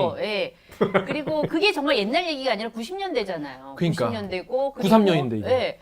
그리고 거기 그때 그 무슨 그 당시에 또 전인권이라는 사회학자 지금 돌아가셨 이제 그때 아무튼 남자의 탄생이라는 책이 있어요. 근데 그 남자의 탄생이라는 책을 보면 남자가 어떻게 남자로 길러졌는지 그래서 그러한 어떤 집안의 기대와 남자에게 주는 어떠한 압박감 같은 게 있는 거죠. 그러니까 그러한 것들이 남자들을 얼마나 왜곡시켰는지 그러면서 이게 그러한 이제 그 남자로서의 그런 자기가 어렸을 때부터 길들여진 그것으로부터 벗어나야 된다라는 그러니까 자기의 삶을 이제 일종의 뭐랄까 뭐 에스노그라피적인 민속지적인 그런 방식으로 쓴 글인 거예요. 그러니까 자기를 어떠한 하나의 이제 그런 사회학적인 대상으로 놓고 어렸을 때부터 이제 성장하기까지 자기가 겪었던 군대에서 어떤 체험 일종의 다 트라우마잖아요 남자들한테는. 그러니까는 이제 그런 것들이 어떻게 남성 문화를 만들고 그것들이 이제 왜곡된 어떤 의식을 이제 만들었는지 뭐 이런 얘기들을 하고 있거든요. 그러니까는 사실은 이제 같이 논의를 해야 되는 거죠. 근데 이제 뭔가 뭐 그때 90년대, 80년대, 90년대야 워낙에 이제 학생운동, 노동운동이 좀 대규모로 가능했고 사회적으로도 이제 그러한 것들이 가능했지만 지금은 사실 그런 운동이 있지만 되게 이제 국지적으로 되게 이제 이게 몇몇 세분화되지 네, 않았어요? 더 또? 세분화되고 그다음에 좀 뭐라 그럴까 자기들끼리의 어떤 그런 네, 폐쇄적인 운동으로 게 있죠. 이렇게 가고 있는 것 일상에 같아요. 전혀 스며들지 않는. 네, 그러니까는 이게 다 각자의 어떤 입장이나 상황 속에서 그런 운동이 구성되고 그 논리가 만들어지고 전개되고 그러다 보니까 이게 이제 뭔가 연대라고 하는 게 더 어려워진 파편화돼 버리는 것 것이 같다는 아닌가 싶어요. 생각이 진짜 이게 근데 저는 이 소설이 훌륭하다고 생각하는 점은 뭐냐면 어떤 영화건 책이건 간에 읽으면서 아 이건 페미니즘 소설이구나라는 생각이 들도록 만들면 안 된다고 생각하거든요. 그럼 되게 촌스러운 거야. 세련되지 못한 거잖아요. 작품이. 영화도 보는데 아 이게 빨리 감동을 느껴라. 너무 메시지를 막 강력하게 메시지를 막 무슨 광주 영화인데 막 아우 전 사실 너무 막 내가 보기 부끄러운 막 또 임을 위하는. 나오고 아니 막 군인이랑 뭐 광주 시민이랑 같이 뭐 노래 부르다가 갑자기 막 갈라지고 막 이러다 이게 너무 막 오글거리거든요. 세련되지 못하다고 생각하는데 사실 이 소설 같은 경우에는 저는 아슬아슬하게 세이프권이었다랄까? 그러니까 되게 이런 게 아예 티 안 나는 건 아니었지만은 납득되는 선에서 되게 잘 주장해냈고 잘 설득력이 있었다는 그런 생각이 들어서 어제 밤새 읽는 내내 이게 페미니즘 소설이다라는 생각은 안 들고 그냥 그 뭐랄까 그 여성들끼리 그 우정 버디무비는 아니지만 그 약간 뭐 델마루이스 같은 그러니까 여성들끼리의 우정과 그걸 통해서 자연스럽게 이 사회 그 당시 사회를 보여주는 이건 되게 좋은 소설이었다 시대 소설이었다고 생각이 들었었어요 오히려 그런 면이 저는 되게 좋았던 것 같아요. 너무 티 안 나고 항상 저런 소설에 많이 나오는 그 비판들이 이제 익숙하실 텐데 이게 너무 나쁜 사례만 망라해놔서 세상을 왜곡시켰다 오히려 이런 지적은 어떻게 생각하세요? 아니 이 근데 소설에 대해서. 워낙에 소설적 상황을 이제 구성을 할 때 그게 문제적 상황을 가지고 오지 아무 무사 안일 천하태평인 상황을 소설을 가져오진 그러니까 않잖아요. 새 친구의 새 남편이 다 최악의 남자들이잖아요. 그러니까 한 사람 정도는 좀 평범하거나 좀 덜 최악일 수 있을 텐데 너무 다 다른 유형으로 별로여서 쓰레기들이야. 근데 이제 그런 것들이 여성의 시각에서 입장에서 그려졌기 때문에 그게 좀 더 최악이고 사실은 어떻게 보면은 그냥 결혼하기 전까지는 나이스했던 스마트했던 남성이 결혼하고 나서 어떤 시스템 안으로 제도 안으로 들어오면 여성이 특히 여기에서는 우리가 지금 생각하면은 조금 이상한데 지금은 여성도 결혼하고 나서도 계속 일을 하잖아요. 그죠, 그래서 사실은 이제 남성과 여성이 다 맞벌이를 해야만 이제 가게가 꾸려지기 때문에 가능한데 당시에는 이제 여성이 결혼을 하면 일을 하던 여성이 일을 그만두냐 마냐 라는 식의 그 갈등이 굉장히 중요한 갈등이었어요. 그러니까는 그때 당시에는 그런 식의 소위 말하는 전업주부와 워킹우먼이라는 것이 대립적인 그때는 그러한 지금보다 훨씬 구성을 이루고 있었던 것 같아요. 근데 이제 말한 대로 예를 들어서 이제 우리가 주변에 우리 여자 후배들 친구들 그러면 이제 뭐 저희한테 뭐 다 속 깊은 얘기는 안 하겠지만 남편들이 3명이 다 쓰레기인 경우는 이제 굉장히 드문 거거든요. 근데 어떻게 그런 게 써냐 이렇게 그런 얘기인데 저는 이제 이게 이 정도는 사실 문학적 허용이라고 봐야 되는 게 우리가 뭐 영화를 봐도 아니 어떻게 저럴 수가 있냐. 근데 살면서 저런 일이 가끔 있긴 하거든요. 우리 살면서. 그럼 그 포인트를 잘라다가 만든 거잖아요. 그러니까 제 말씀은 그 우리 무슨 마블 영화 보면 선악이 분명한 영화 히어로물을 봐도 악당이 좀 사연이 있고 뭔가 악당한테 감정이입을 할 때 그 영화가 훨씬 더 입체적으로 다가오잖아요. 그냥 대놓고 전 빨리 죽여버렸으면 좋겠다 이런 악당보다는 그건 재미없지. 타노스가 보면 되게 매력적이잖아요. 납득이 되는. 그러니까 예를 들면 그 이 소설에서 가장 불행한 캐릭터인 그 영선의 남편이 그러니까 우리가 말씀하신 그런 현실을 드러내는 다 인물들이지만 예를 들면 뭐 이럴 수도 있겠다고 남자가 조금이라도 이해가 돼서 약간 고민을 했으면 훨씬 이게 현실적으로 왔을 텐데 파리 유학 가서 나 그 후배랑 바람 한번 그럼 거기서부터 얘는 그냥 쓰레기거든. 그냥 거기서 다 그냥 얘는 볼 것도 없는 쓰레기거든. 그러니까. 너무 결론을 딱 쉽게 낼 수 있는 나쁜 유형들이어서 좀 우리가 일상에서 볼 수 있지만 극복이 안 되는 한계를 갖고 있는 사람들이면 더 설득력이 있었을 텐데 이 사람이 이렇게 자라왔기 때문에 이 사회에서 이렇게 살기 때문에 어쩔 수 없는 측면들이었다면 그걸 각성하고 이제 좀 나아질 수 있을 텐데 그냥 애시당초 남편으로서 결격사유잖아요. 근데 그랬으면 책이 더 두꺼워졌을 것 같고 그러면 제가 어제 다 못 읽지 않았을까요? 근데 그보다는 이제 그 당시에 남성들이 이제 와이프를 여기 보면 그 이거 뭐 하는 놈이야 이거? 자유연애주의자잖아요. 얘는 완전히. 없잖아. 네. 그래서 작가한테 이건 왜 썼냐. 네, 장. 글씨 쓰고 있을 때 그런 일이 있었대요. 그래 내가 딱 그 생각을 했어. 요거는 딱 이런 놈이야 있어서 썼겠다. 근데 그 당시 남자 여기 보면 내용이 나오는데 왜냐면 바로 직전에 아버지 같은 경우는 그렇게 바람피고 엄마한테 그렇게 당당하게 돌아가지고 근데 그리고 돌아와가지고 그럼 중풍 가지고 엄마 죽여버리고 싶고 그런 시대였던 거잖아요. 그러니까 여자 알기를 그렇게 알고 바람피고도 와이프한테 얘기하고 근데 그럼 네가 속으로는 네가 가긴 어딜 가겠냐 이런 생각했을 수도 있고 박 감독 같은 경우에는 좀 그래서 이제 오진주 작가한테 물어보려고 하는데 진짜 남자들이 그러니까 읽으면 저는 아까 얘기했지만은 제가 남자랑 결혼해 본 적도 없고 소개팅도 안 해봤기 때문에 이런 새끼가 진짜 있나 실제로 이따구로 하나 난 이제 왜냐면 있겠죠. 그러니까 더 심한 사람도 많죠. 그렇다면서요. 아니 뭐 데이트 폭력, 오 작가 어디 갔어? 살인, 이런 거 하는 사람들도 있잖아요. 그러니까 저는 이제 이게 우리 일상적으로 이거를 읽고 많은 여성분들이 눈물을 흘리고 내 얘기 같다 이런 말씀도 많이 했다고 하는데, 그러니까 난 진짜 이건 못 겪어봤기 때문에 제가 한계인 거잖아요. 나의 한계인데 실제로 이렇게 남자들이 아니, 근데 많이 예를 들면 다양하게 이렇게 남자가 시종일관 나쁘진 않겠죠. 시종일관 나쁘진 않은데 그쵸. 어떤 나쁜 순간들을 포착해서 그렇죠, 썼겠죠. 그거를 이렇게 쭉 끌어올려가지고 보여주는 거겠죠. 응. 그러니까 이걸 공감하는 사람도 자기 남편이 시종일관 나쁜 사람이라서가 아니라 그럼 아예 안 살았겠죠. 남편한테 실망하게 되고 분노하게 되는 어떤 지점들 이러한 것들을 이렇게 뽑아서 보여주기 때문에 거기에 더 공감을 하겠죠. 근데 박 감독 얘기 같은 경우 저는 약간 박 감독 약간 이해가 되는 부분도 있었어요. 그러니까 와이프가 어느 포인트부터는 그러니까 박 감독은 사실 되게 여성을 동료로서 그러니까 자기도 사실 자기 한계가 있었던 거긴 한데 동료로서 같이 공부하러 간 거잖아요. 근데 현실적 한계에서 자기가 이제 공부를 하고 이제 와이프가 일을 근데 그게 약간 고착화돼 버리면서 이게 잘 되면서 결혼하면서 사람이 변한 거죠. 그렇죠. 결혼하고 그걸 누리면서 맞아요. 그리고 돌아와 자기가 잘 나가면서 와이프 이름을 지우고 시나리오를 잘 꿀꺽하면서 그리고 와이프도 그거를 그냥 받아들이면서 이렇게 그냥 고착화되는데 그 과정에서 매력을 못 느끼게 된 거지 와이프한테. 아니 그리고 그 이제 자살을 하게 되는 그 장면이 있잖아. 그것도 그 감독이 1도 이해가 안 되는 상황이잖아요. 그 무슨 말도 안 되는 그 무슨 뭐 비디오 테이프 때문에 여자를 잠깐 스텝을 데리고 왔는데 이제 그게 뭐 과도하게 자기 와이프가 오해했다고 뭐 이렇게 굉장히 그 모욕적으로 자기 와이프를 비하한 거잖아요. 나는 계속 이제 그 친구한테 혜원한테 나는 정말 영선만 사랑했다.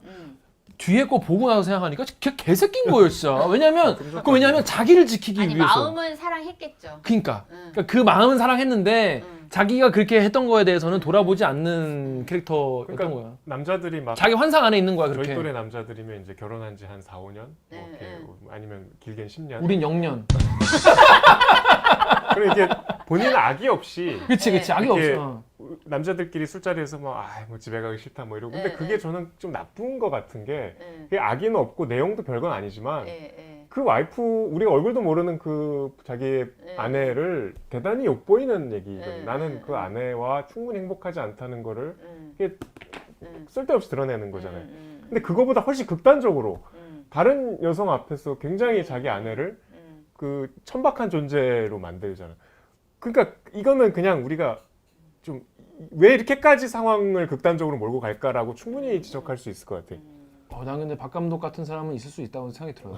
아니 소파에 근데 이렇게 이제 뭐 앉아가지고. 소설이라는 것이 어떻게 보면 그냥 가능성의 세계인 그쵸, 거고 그쵸. 그리고 현실을 반영하기도 하지만 반영의 현실이기도 하거든요. 그러니까는 이 약간 좀 애매한 말일 수도 있는데 말장난처럼 느껴질 수도 있는데 소설이 꼭 어떤 현실을 똑같이 이렇게 맞아요. 복사하거나 이제 모방하는 건 아니잖아요. 그렇기 때문에 사실은 어떤 현실의 어떤 문제들을 환기시키기 위해서 구성된 그쵸, 세계이기 때문에 그 세계가 현실에서 그런 사람이 있냐 없냐 뭐 그런 거는 사실은 중요하진 않은 것 같아요. 근데 다만 이제 그런 식의 관계가 어떠한 여기서는 영선이라는 그 여성을 이게 죽음으로까지 몰아넣는 그런 과정에서 당연히 남편이 나쁜 놈으로 설정이 돼야 이 여성의 죽음이라는 게 훨씬 설득력이 있으니까 그런 식으로 이제 구성을 한 게 아닌가 싶고 그리고 이 뭐 어느 순간 이 남편의 경우에는 처음엔 부인이 너무 고맙고 자기를 위해서 자기는 공부를 포기하고 그리고 또 자기가 썼던 시나리오를 자기한테 주기도 하고 되게 여성의 어떤 재능을 발판 삼아서 성공을 한 거잖아요. 근데 이제 그러고 나서는 이제 자기 성공인 거죠.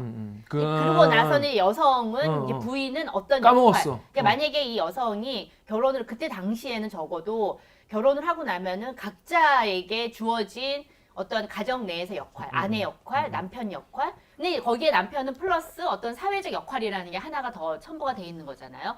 근데 여성에게는 그 역할이 없고 오직 가족 관계 속에서의 그 역할만 가지고 남성과 관계를 맺는데 이 남성이 이 아내와 남편이라고 하는 자기 역할 안에서 관계 맺는 게 아니라 거기에 자기가 누리고 있는 사회적 역할까지 끌고 들어와서 이 여성에게 그 사회적 역할을 제대로 하지 못한다고 하면서 비난하는 거는 반칙인 거죠. 그건 맞아. 나도 그 생각했는데. 나는 집에서 멍 때리고 있는 여자가 그러니까 그 따위로 말하면 안 되는 거예요. 왜냐면 자기가 그러니까 이게 동료 관계였으면 남자가 이제 그렇게 해서 성공을 하면은 그치. 역할을 바꿔야지. 그거 지가 안 해줘놓고. 이제 네가 해라. 나는 근데 집에서 이제 나는 성공했기 때문에 그러니까. 쭉 성공할 수 있고 그치, 너는 그치. 이제 시작이니까 그러니까 안 되는 거야. 가성비가 안 나온다 이렇게 주장한 거죠. 되게 저렴하게. 그러니까 이렇게 비교 우위가 나한테 있으니까 그때부터는. 그러니까 저는 인정해요. 근데 이제 안타까운 거는 이 소설을 그러니까 댓글 보셨어요? 저 이번 리포트 댓글 봐도 되게 절망적이야. 물론 네이버 댓글이 항상 오염돼 있긴 한데 뭐 잠깐 보여줬잖아. 뭐 지금 공영방송에서 페미질이냐. 뭐 윤석열이 답이다. 여가부 해체 가자. 여가부 해체. 뭐 이런.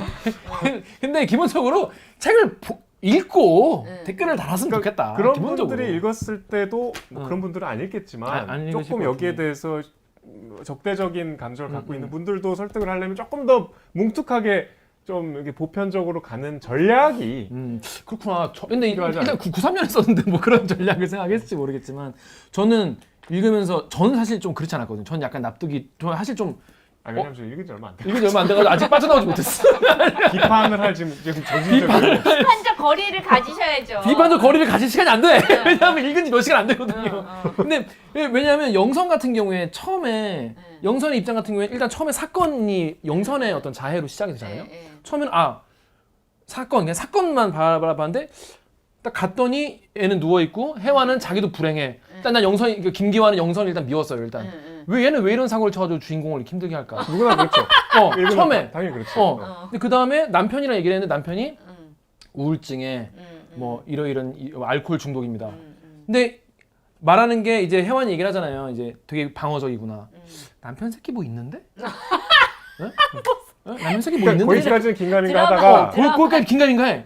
그러다가 나중에 남편이 이제 털어놓고 얘기를 하잖아요. 그때는 이제 남편 편이 되죠. 남편 편이 되는 거야. 영선 이 사람이 좀 문제가 있구나. 그래도 나중에 영선이 자기 얘기를 하는데 전 여기 이 부분을 되게 잘 썼다고 느낀 게 뭐냐면 영선이 술을 먹고 그때 이제 알코올 중독이지만 셋이 모여가지고 이제 술 먹고 자기 속 얘기를 하잖아요. 얘기를 하는데 영선 얘기를 듣고도 완전히 영선 편으로 빠지지는 못하는 나의 걸 보면서 되게 잘 쓴 소설이다라는 생각이 들었어요. 왜냐하면 이게 한쪽 편을 왔다 갔다 하게 만들기보다는 한 번 더 이렇게 되게 고민을 하게 만들더라고요. 이런 상황에서 이렇게 봐야 될 수도 있겠구나. 이거를 이렇게 봐야 그래서 그런 부분에서 누구 얘기가 맞는 거에 대해서 딱 결정 내리지 않은 책이었기 때문에 그러니까 사실 영선이라는 캐릭터도 어떻게 보면은 자기가 이 혜완이 그렇게 얘기를 하잖아요. 그러니까 뭐 어떤 얘기인지 정확히 생각은 안 나지만 영선에게도 충분히 그런 이제 다른 선택 할 기회가 있었다. 그러니까는 이게 자기가 뭔가 자기가 이제 뭔가 이전에 자기가 했던 어떤 일을 하고 싶고 뭐 그 욕망이 있는 거잖아요. 그리고 자기의 재능을 다른 사람에게 증명받고 싶어하고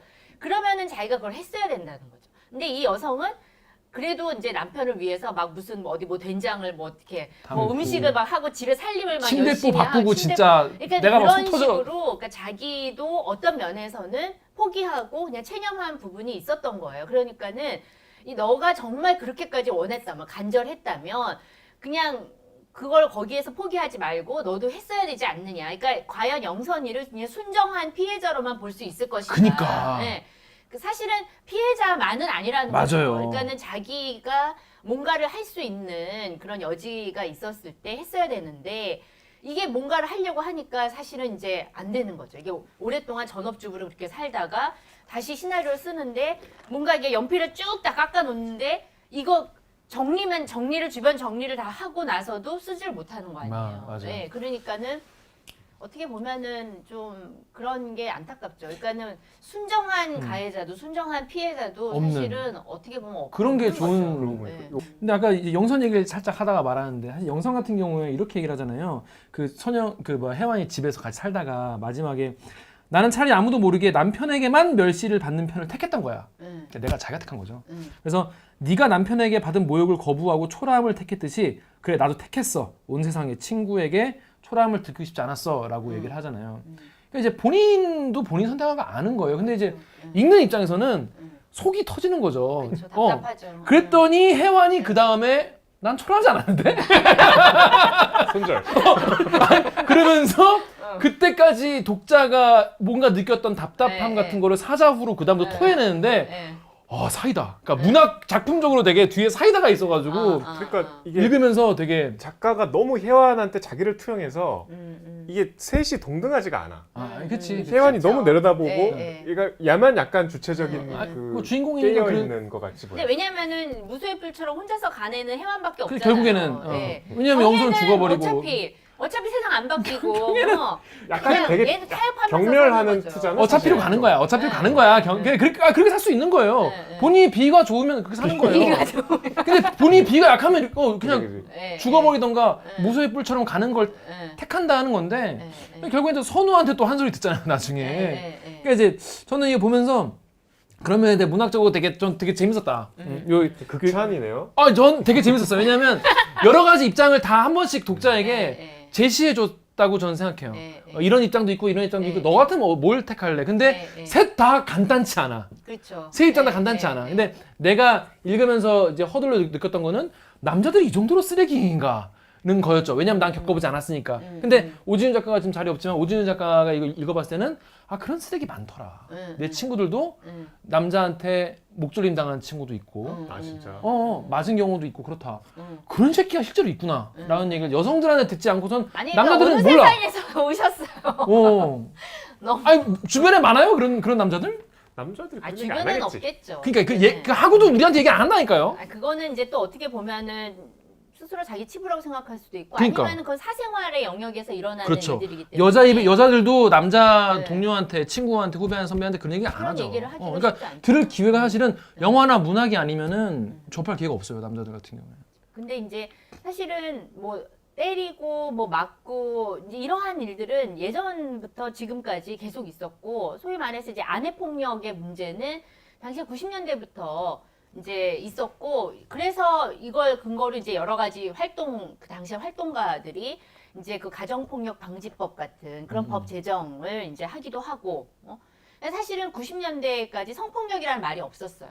그래요? 없었어요. 예, 부녀자 강간. 부녀자. 강간이라는 표현을 썼고 그러니까 성폭력이라는 그 용어가 이제 처음으로 우리 사회에 등장하기 시작한 것도 90년대 한 중반쯤이라는 거죠. 그러니까는 사실은 어떻게 보면은 이런 우리가 이제 되게 이제 뭔가 우리 사회가 되게 엄청 뭐가 달라진 거 같은 면도 있는 거죠. 90년대에 비하면. 사실. 여기 보면은 경환이 이른바 폭력을 행사하잖아요. 혜완한테 때리잖아요. 근데 처음에 왜 때리는지 안 나오잖아요. 그거 처음 보면서 처음에 이제 맞는 그 장면이 나왔을 때 미친 새끼인가 왜 때리나 싶었는데 알고 보니까 나중에 이제 혜완이 또 잘못을 하긴 했더만. 근데 그게 어떤 잘못도 맞을 만한 잘못은 아니지만 독자 입장에서는 이제 궁금증이 해소가 되잖아요. 궁금증이 해소가 되면서 이래서 맞았구나 라고 납득이 된 내 자신이 너무 무서운 거예요. 근데 나중에 읽다 보니까 왜 여성만 탓하는지에 대한 말씀이 나오는데 저 보면서 그러네. 트럭 운전수가 전방주시 태만한 거잖아요. 사실은 애가 그 치인 건 전방주시 태만을 한 거고 과속을 했을 수도 있고 사회 시스템의 문제인 거잖아요. 사실 어떤 아이도 길에서 그렇게 지금 뭐 민식이법도 이른바 민식이법 생겼지만은 엄마가 잠깐 손을 놓았다고 해서 죽어야 되는 건 아닌 거잖아요. 근데 그 당시 사회는 엄마한테 완전히 모든 책임을 뒤집어 씌우고 그 가정부 보모 역할을 하시던 분도 자기가 책임을 져야 될까 봐 계속 엄마 탓을 하고 왜 그렇게 빨리 애 손을 놓고 갔냐며 병원에서 자기한테 넘겨주지도 그러니까. 않고 계속 그 얘기 하니까 아, 이 엄마들이 그 당시나 지금도 이런 죄책감을 네. 가질 수 있는 구조구나. 그게 또 모성은 너무 그 신화잖아요. 바꿀 수 없는 절대적 진리 같은 그런 거니까 사실 부성도 그에 못지 않거든요. 그쵸. 네, 근데 그 경환이 너는 왜 딴 여자 같지 않냐. 네. 맞벌이를 고집하는 네. 자기 아내한테 음. 그러잖아요. 제발 좀 딴 여자처럼만 해라. 그래서 너무 정말 그 책임에서 남자들 너무 자유로워. 여기 보면은 너무 자유로워. 근데 물론 지금은 그렇지 않지. 왜냐면 지금은요. 여기 보면은 뭐 딸 낳았다고 잔치 있는 애 손 들어봐. 이 얘기가 3번이나 나와요. 네. 경혜가 계속 그 얘기를 하고 그것도 뭐 엄마가 이렇게 얘기했나 봐. 참 본인도. 근데 그 당시에는 근데 지금은 진짜 아들 낳을까 봐 정말 전전긍긍하거든요. 엄마들이. 진짜로 그 큰일 날 소리 하네 또. 아니 꼭 진짜 그런 건 아니에요. 또 네. 아들을 또 은근 바라는 엄마들 있지만은 아들이면 정말 다 고민하고. 저때처럼 딸 낳아서 죄인인 시대는 아닌 것 같아요. 그렇진 덜해. 그렇진 않죠. 물론 이제 뭐 지역이나 뭐 연령에 따라서 네. 뭐 시어머니 시아버지가 이제 그런 경우도 있다고 해요. 하지만 이때만큼 정말 입만 열면 아들 이러지는 않고 오히려 제 친구들, 그러니까 남자들은 솔직하게 얘기할 건데 친구들은 진짜로 딸 바라는 친구들 훨씬 많아요. 진짜로. 근데 보면은 그때랑 확실히 사회가 달라지긴 많은 했다. 건 좀 일반적이진 않지만 음. 그렇진 않죠. 딸 낳아서 잔치하죠 이제. 네, 한차지 네. 진짜로. 그래서 확실히 달라지긴 했다. 달라지긴 했지만 우리가 이때 93년보다 달라졌다고 또 잔치할 건 아니잖아요. 이게 원래 맞는 게 있는 거니까. 네. 아니 그리고 여기에 나오는 이 여자 3명의 구성이 되게 안정된 구성이고 그러니까. 이후에도 드라마나 다른 소설이나 영화에서도 딱 무슨 걸프렌즈 뭐 이런 소설에서도 딱 여자 3명의 구성이 되게 많거든요.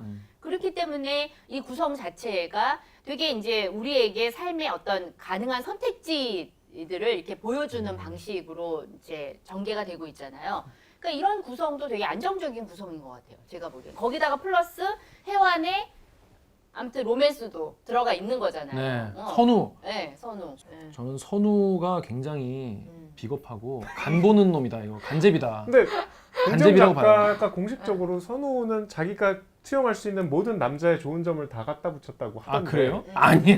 아닌가요 그래도? 아니 저는 되게 굉장히 간제비다. 안동 아니 근데 간제비다. 사실 이 여성이 또 거부하기도 했잖아요. 네. 계속 이 남자를. 그러니까 왜 얘를 못 버리는 거야? 왜 이렇게 질질 끌려댕겨? 그리고 여기 여자들이 그 단점이 너무 폭력적이 막 계속 뭘 집어 던져. 근데 어느 날 그 작자가 혐오스러운 표정으로 책짐 읽어 하더라. 그때서야 난 봤어. 멍청이가 되어있는 나를. 잔 좀 깨지 않고 얘기할 수 없니? 그래, 내 선택이야. 내가 사랑하는 사람 내가 출세시키고 싶었어. 그게 나쁘니? 나는 그러면 절대 못 만나. 일단 그러니까. 하나라도 던지면 나는 바로 헤어져. 영선이 1도 안 돼. 너무 던져. 너무 던져. 야 그만 좀 그 집 벽은 말을 날이 없어. 그러니까. 와인 박았다가 위스키 박았다가 그러니까. 저는 이 안 됩니다. 영선이는 알코올릭이잖아요. 네. 얘가 약간 정신이 오락가락하고. 근데 사실 영선이는 믿을 수 없는 인물이죠. 그러니까 영선이 하는 말을 다 못 믿어. 어떤 점에서는 약간의 설득력을 잃은 거죠. 어느 순간 자기를 방기하고 그냥 놔버렸잖아. 네, 어떤 이제 중독의 상태로 갔기 때문에 이제 그걸로 도피한 거잖아요. 그렇기 때문에 사실은 이제 100% 영선을 믿을 수는 없는 것 같아요. 아까 선생님 오시기 전에 이미연이면 용서한다고. 이미연이 그래도 된다고. 그렇지. 박 감독은 인정입니다. 문제가 많더라고. 박 감독 김희성이라 그러면 안 김희성 된다. 씨면은 본인이 다 받아들여야지. 어디 바람을 펴? 샌드강에 몸을 던져야 돼. 박 감독이. 그렇습니다. 이 소설에서 그럼에도 불구하고 아쉽거나 요랬으면 좋겠다고 하셨던 지점들이 있을까요? 그러니까 뭐 글쎄 그거를 이미 이제 비평을 하는 사람은 이제 완성된 텍스트를 가지고 와서 이제 그걸 보는 건데 비평을 할 때 작가가 쓴 그 작품 그 자체만 가지고 뭐 내적 완결성을 이제 볼 수도 있는 거고 아니면은 이 작품이 놓인 어떤 상황 맥락 속에서 이 작품이 얼마나 이제 당시의 상황이나 이러한 것들을 잘 드러내주고 그런 식의 어떤 문제 의식을 환기시켜 줬는가라는 측면에서도 볼 수도 있는 그쵸, 거잖아요. 그쵸. 근데 제가 보기에는 어떤 이제 이 소설이 상당히 좀 이렇게 그런 대중적 멜로드라마 대중적 멜로드라마의 맞아요. 그런 형태를 취하고 있다. 왜냐면은 인물의 감정이 조금 음. 다 이제 약간 과잉돼 있어요. 그러니까 멜로드라마 같은 약간 이제 뭐 막 벽에다 던져서 뭐 싫다고 막 그러셨는데 사실 맞아요. 벽에다 던져야 이게 감정이 확실히 드러나는 그쵸, 그쵸, 거잖아요. 그쵸. 그렇기 때문에 그런 식의 뭔가 이제 감정의 과잉이라든가 뭐 그런 것들이 좀 더 강조되는, 왜냐면 사람들이 그랬을 때 더 자극받거든요. 맞아. 정서적으로 자극받으니까 그런 것들이 너무 많이 눈에 뜨인다. 뭐 그런 게 조금 이제 그렇고, 그리고 그러니까 여기에서 이 결국에는 너무 뻔한, 혜완이 결국에 무소의 뿔처럼 혼자서 갈 거다. 그러니까 제목이 나와 있잖아. 네, 자기 표지에서 나와 있어.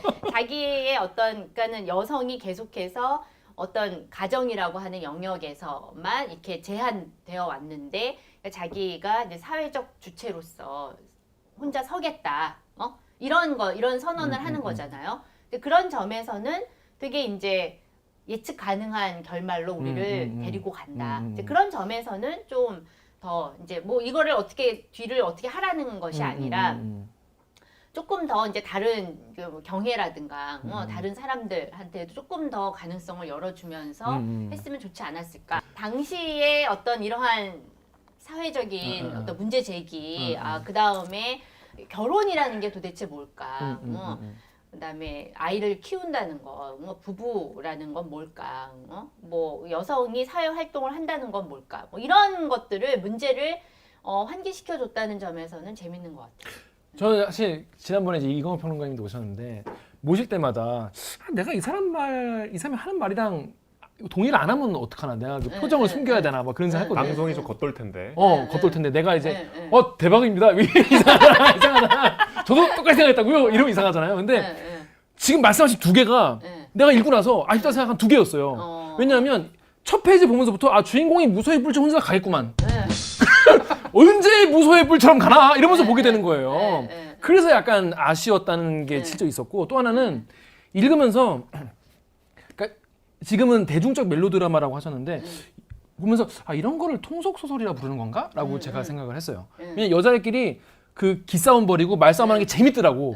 이게 자체로 재밌어가지고 보게 되는데 약간 쌈 구경하는 느낌도 좀 들면서 약간 통속 소설, 여자들끼리의 그 숨막히는 딜교환 이런 거를 보면서 느껴지는 쾌감 같은 게 있었는데 이런 거를 통속 소설이라고 비하해서 부르는 건가라고 혼자 생각했었거든요.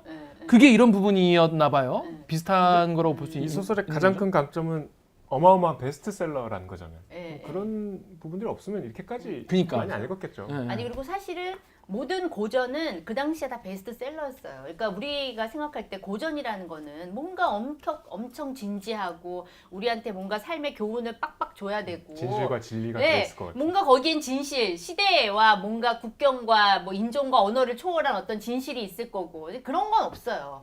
없잖아요. 그쵸? 이 소설에 근데 아무튼 이 소설은 부분의 진실이 있는 거죠. 우리는 진실이라고 하는 건 그냥 부분적 진실, 부분적인 어떤 진리를 얻는 거지, 그게 뭔가 뭐 막 대단한 거 작품 하나를 보고 그렇게까지 작품에 대한 어떤 환상을 가질 필요는 없을 것 같아요. 그런 점에서 이 소설도 충분히 고전이 될 만하다. 맞아요. 저는 그렇게 생각합니다. 이 50편을 취재를 하면서 이게 뭐 작가를 언급해서 죄송합니다만, 예를 들면 윤대영 작가의 소설이나 우리가 전에 방송했던 김승옥 작가의 소설이나 당시에 굉장히 선풍적인 어떤 바람과 현상이었지만 지금 읽으면 이게 그냥 유행가 같은 소설들이 있잖아요.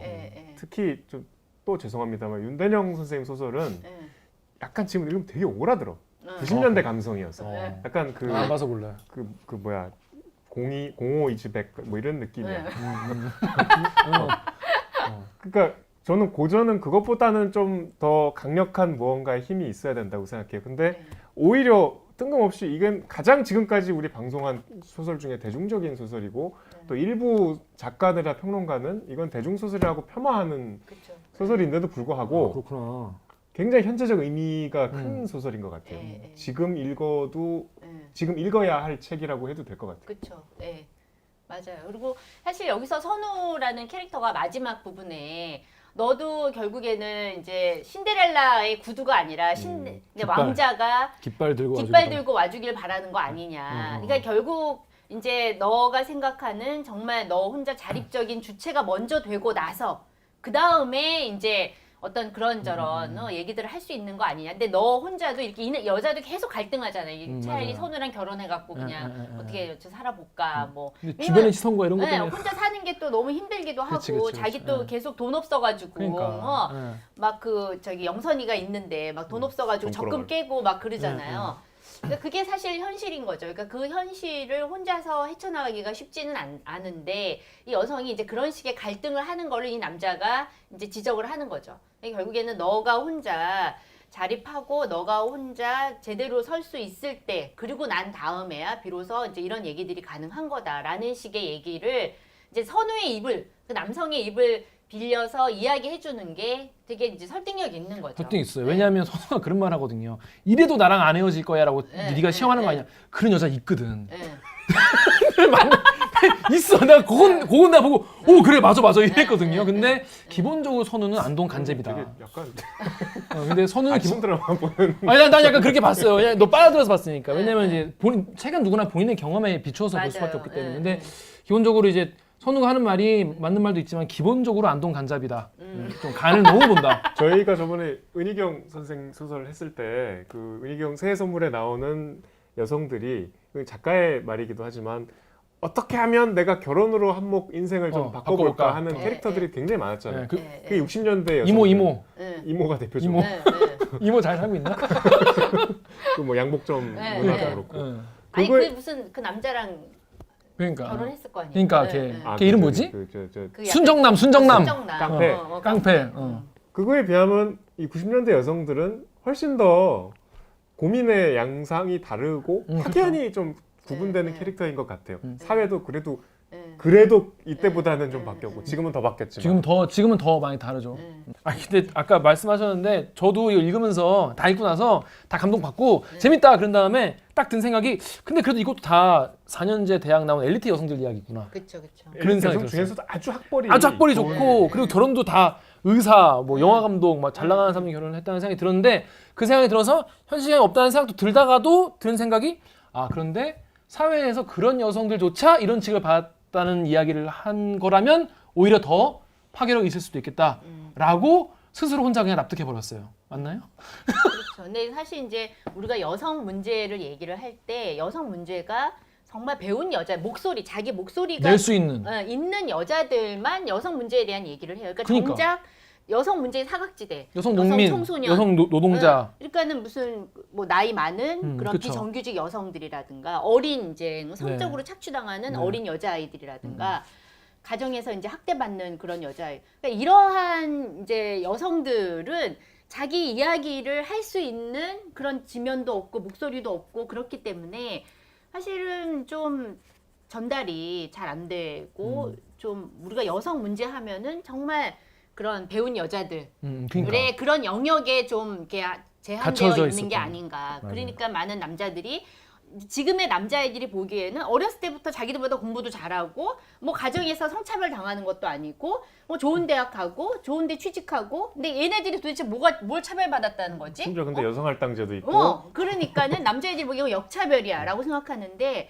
그게 이제 같은 계층에 있는 이제 자기와 비슷한 그런 여자들만 봤을 때는 그렇지만 그렇지 않은 그러한 맞아요. 전체 여성들을 본다면 우리가 조금 이제 다른 얘기들을 할 수 있다는 거죠. 사람들은 자기 주변의 중거 집단만 가지고 그렇죠. 얘기하니까 그러면 안 되고 그리고 방금 말씀하신 부분에 대해서 이미 공지영 작가가 93년에 한 얘기가 있어요.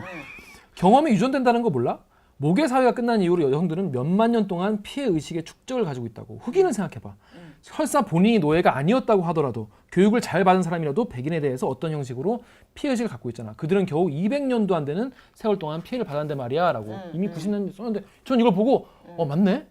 그렇게 생각 안 해봤어요. 근데 지금 뭐 블랙 라이브스 매터라고 지금도 막 그렇게 흑인들이 생각하고 있는데 이거에 대해서 남성들이 그렇게 쉽게 가볍게 생각할 건 아니구나라는 생각을 다시 한번 하게 됐습니다. 그러니까 이런 여성들도 나중에 이제 시어머니가 되면 더 가부장적이 되잖아. 그러니까 그런 그때는 더 모순이 그랬죠. 있잖아요. 사실 아직 제가 불가해한 영역인데 그래서 공정 작가한테 물어봤거든. 며느리에 대한 그때 이렇게 얘기하더라고. 자기는 내 생일에 며느리 안 와.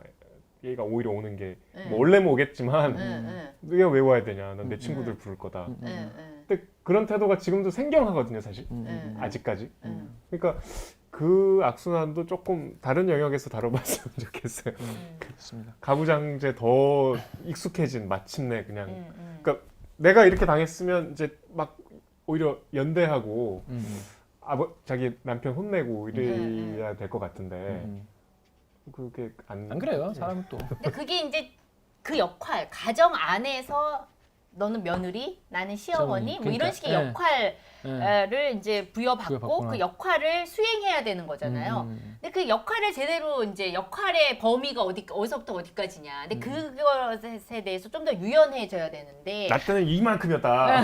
너는 이만큼만 하냐. 응. 나는 기본적으로 사람 그런 게 좀 사람은 남자 여자를 불문하고 본전 생각이 일단 들고 둘째는 권력의 맛을 보면 그 달콤함을 놓지 못하기 때문에 전 그거라고 봐요. 인간의 본성이라고 하기 때문에 결국에는 자기가 피해받은 것에 대한 보상을 받고 싶어하고 자기가 권력자의 위치가 되는 경우에는 자기 인성이 나오는 거지. 좀 그런 게 아닐까. 다 케바케인 거죠. 케바케지만 그러니까 이게 아무튼. 뭐 여성 운동 모든 여성이 다 여성 그렇죠. 운동의 주체가 될 수는 없는 그렇죠. 거고. 그렇죠. 사람마다 다른 거니까. 그렇습니다. 여러분 어떠셨습니까? 오늘 아니 더 얘기를 하고 싶지만 이제 뭐 밥도 먹어야 되고 집에 가셔야 되니까 자 오늘 책 읽어주는 기자 둘 네. 이런 출연이 이럴 거라고 생각하셨나요? 아니 뭐 보셨으니까 뭐 생각하셨겠지만 아니 익히 이 목소리, 이 톤. 익숙하셨기 때문에 네, 익히 알고 있기 때문에 어떠셨습니까? 놀랍지 않습니다. 오늘 출연 어떠셨습니까? 아니 너무 재밌었고요. 네. 네. 그렇게 말씀하시면 안 돼요. 또 불러요. 아무튼 크게 부담 없는 자리였습니다. 네. 저는 이제 사실 이제 평론가분들이 이런 뭐 세미나 자리나 토론회 자리나 뭐 강연이나 네. 실제로 강의나 이런 걸 하시는데 참 그런 데서 말씀하시는 거랑 좀 저희가 좀 어떻게 보면 무례하게 질문한 게 있지 않았나 이런 생각 들어서 아니요, 그렇지 아니요. 않았어요. 네, 네. 다행입니다. 없었다고 합니다. 자, 그래서 저희는 그러면 또 이 일단 보내드리고 남은 얘기 마저 하도록 하겠습니다. 오늘 너무 감사합니다. 네, 네. 고맙습니다. 감사합니다. 네, 심진경 감사합니다. 평론가님이셨습니다. 박수! 네. 자, 그 정력 기자 네. 좀 없으니까 가셨으니까 가신 거. 이제는 말할 수 있다. 좀 평론가님 말씀이 좀 납득이 됐나요? 저는 충분히 납득이 됐어요. 너무 그 인터뷰할 때 말씀들이 뭐 구구절절 공감이 되고 소설보다 훨씬 더 공감이 되는 말씀들을 많이 해주셔서 모시기도 했는데 기본적으로 이 소설에 대해서 장단점을 정확하게 짚어주시고 나랑 똑같더라고요. 네. 다행이었어요. 그리고 그 소설에 갖는 어떤 시대적 맥락도 말씀을 주셔서 좀 좋았어요. 그러니까 제가 이제 헤비메탈 음악을 되게 좋아하지 않습니까? 네. 근데 이제 앨범을 사잖아요. 앨범 사는데 타이틀곡은 당연히 좋겠지. 근데 1번이랑 듣다 보면 땡뚱맞게 한 6번 트랙이 좋단 말이에요. 그럼 그 트랙을 열심히 들어. 듣다가 어떨 때 기분이 좋냐면은 그 밴드가 라이브 공연을 하는데 그 1번 트랙이랑 6번 트랙만 하는 거야. 그럴 때 되게 뭐랄까 뿌듯하잖아요, 약간. 되게 정직하게 듣네요. 보통은 음반 사서 제일 유명한 곡부터 찾아 듣지 않나요? 아니 근데 저는 이제 왜냐면 신보를 사면 또 그럴 수가 없으니까. 뭔 곡이 유명할지 모르잖아요. 신보를 딱 사면은. 곡이 12개인데. 그래도 되게 뿌듯하거든요. 내가 잘 들었나 보다 이런 생각이 드는데 이번에 평론가님 말씀하시는 것도 내가 약간 고민했던 부분을 딱딱 그 말씀해 주셔가지고 내가 완전히 허투루 읽은 건 아니구나라고 해서 다 읽은 지 얼마 되지 뿌듯했습니다. 않았지만 뿌듯했습니다. 그래서 내가 정말 책 읽기 문외한이었지만 성장하고 있구나 이런 생각이 들어가지고 아주 뿌듯한 시간이었어요. 뭐가 이렇게 좀 읽다가 걸리는 부분 없었어요?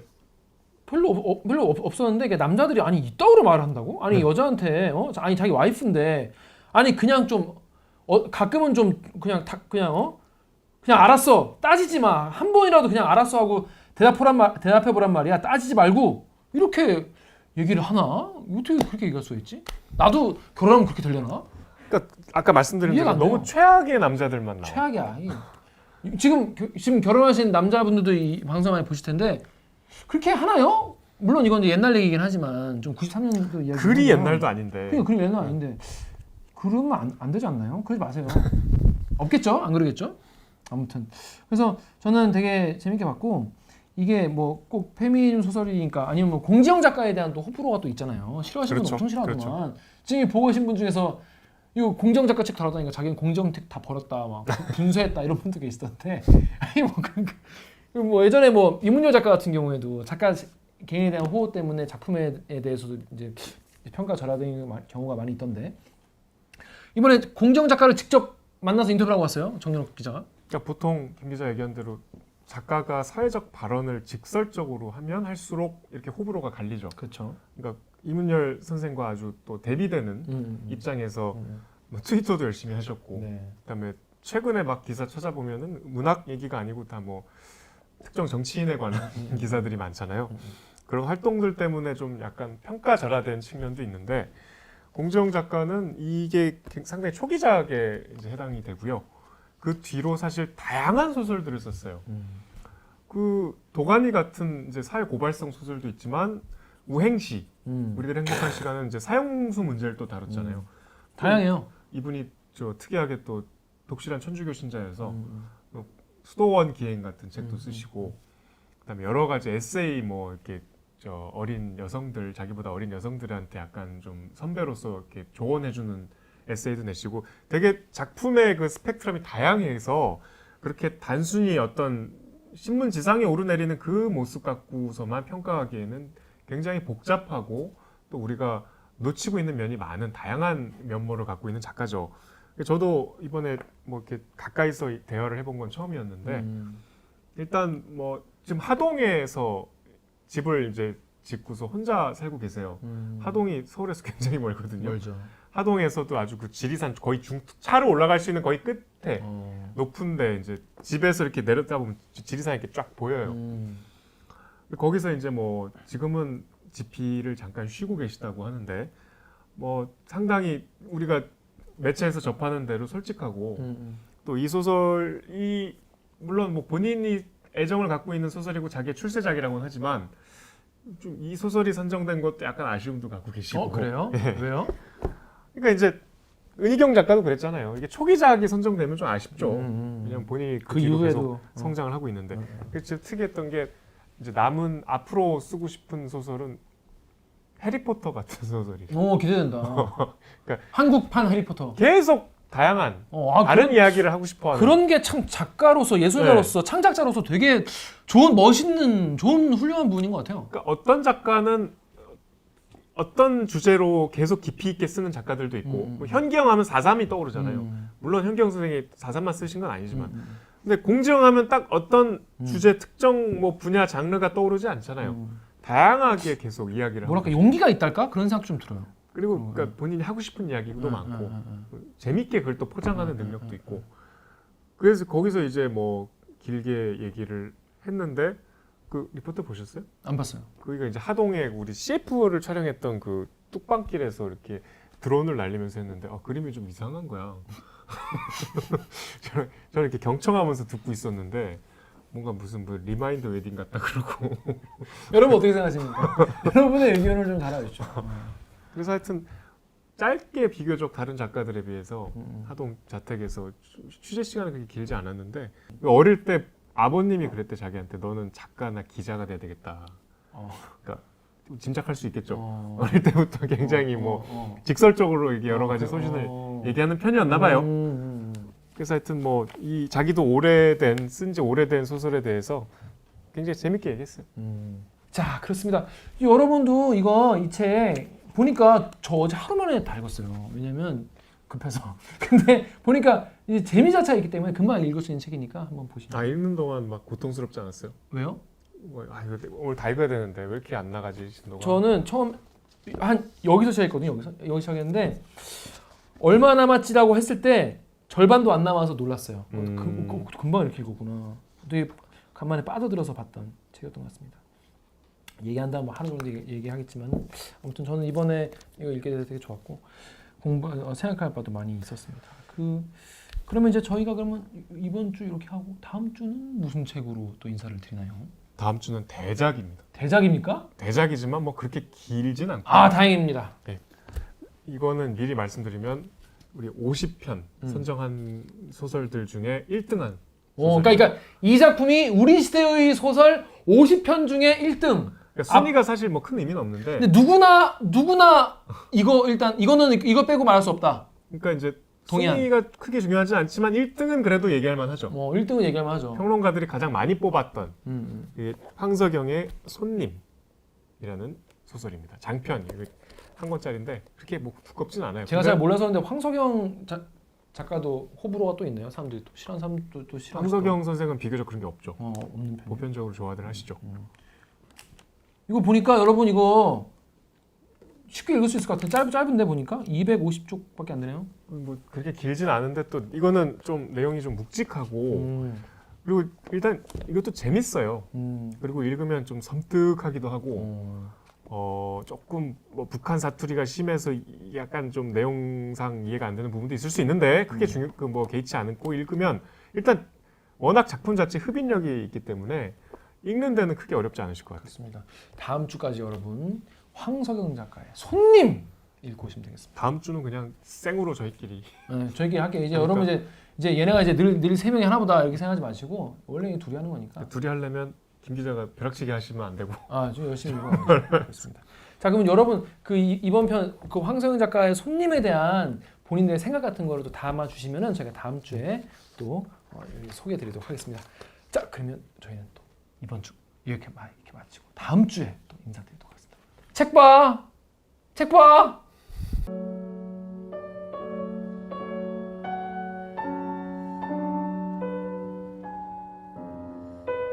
누군가와 더불어 행복해지고 싶었다면 그 누군가가 다가오기 전에 스스로 행복해질 준비가 되어 있어야 했다.